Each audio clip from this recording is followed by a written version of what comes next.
Yes, Parang Soca, right? Parang and Soca as well, a combination. Yes, let's have it with on the Clean Fresh Song from 99.9. Got a good afternoon to the folks in the Rosa Dominica as well, who's locked on. Yes, sir. And the time is now 3 p.m. here in Simmons and the rest of Eastern Caribbean. At this time, we have about 3 p.m. news. Yes, season greetings to all right. And good afternoon to you as well if you just joined us. This is 99.9 Radio.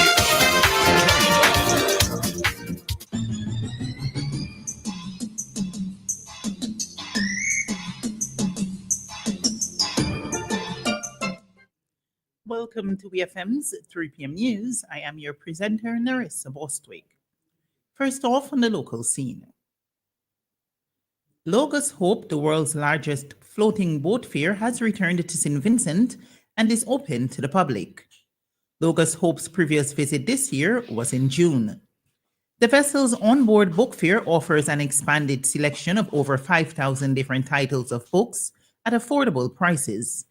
They cover a wide range of subjects, including science, sports, hobbies, cookery, arts, medicine, languages, and faith. With children's titles, academic texts, dictionaries, atlases, and more, the book fair is something the whole family can enjoy. Logos Hope is open to the public at the Camden Park Container Port until December 14, 2025. The opening hours are Tuesday to Saturday, 10 a.m. to 9 p.m., Sunday, 1 p.m. to 9 p.m. Entrance fee, adults ages 13 to 64 years, EC $3 per person, adults 65 years and over, free, children under 12 years, free, but must be accompanied by an adult. A maximum of 1 adult for 10 kids. The Inland Revenue Department has issued a statement to inform the general public of the eligible goods that can be purchased by non-commercial customers on the VAT zero-rated VAT-free day on Friday, December 19, 2025. The Cabinet of St. Vincent and the Grenadines on Thursday, December 4th, granted approval for the declaration of a VAT-free day. In the statement issued today, December 8th, the Inland Revenue Department said on the VAT-free day, the rate of VAT applicable to purchases of eligible goods will be 0%. It said the VAT zero-rated VAT-free day applies strictly to tangible personal items.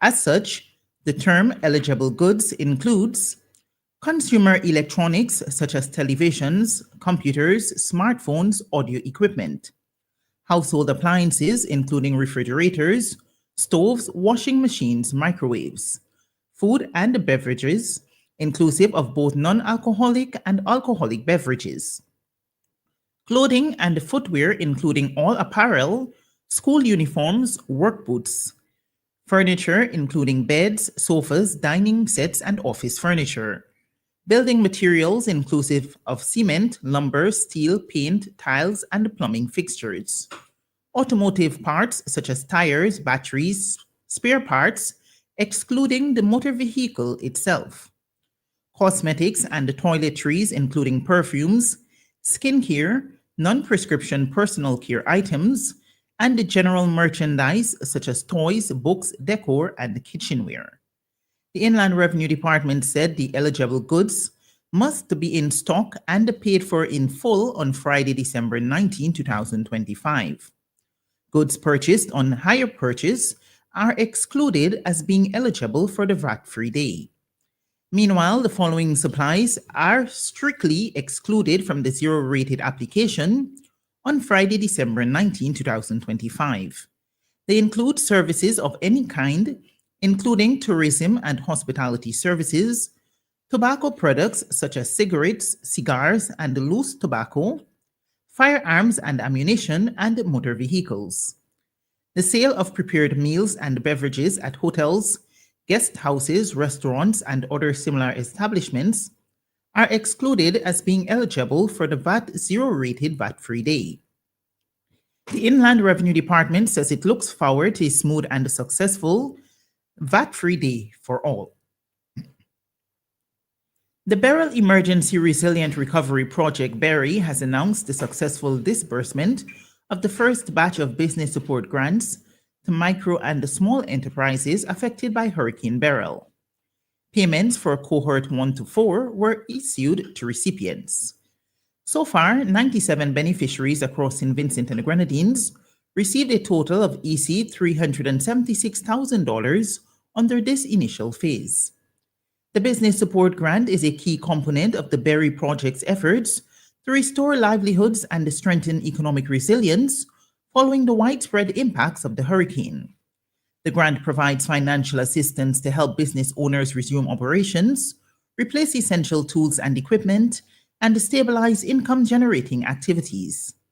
As part of the program, successful recipients also completed a 2-day business training workshop delivered by the Center for Enterprise Development, CED. Workshops were held on mainland St. Vincent, Canouan, and Union Island, equipping participants with practical skills in financial management, marketing, and strategies for withstanding economic shocks. Businesses will receive additional coaching and monitoring over the next 6 months by CED. The Berry Project encourages the public to stay tuned for upcoming announcements regarding a second business support grant opportunity for Vincentian entrepreneurs. On to regional news. In light of the prevailing economic challenges, government ministries and state enterprises in Trinidad and Tobago are implementing measures to curb non-essential spending during the festive season. According to Minister of Public Utilities Barry Padarat, this initiative forms part of a broader effort to exercise fiscal discipline and ensure prudent use of public resources.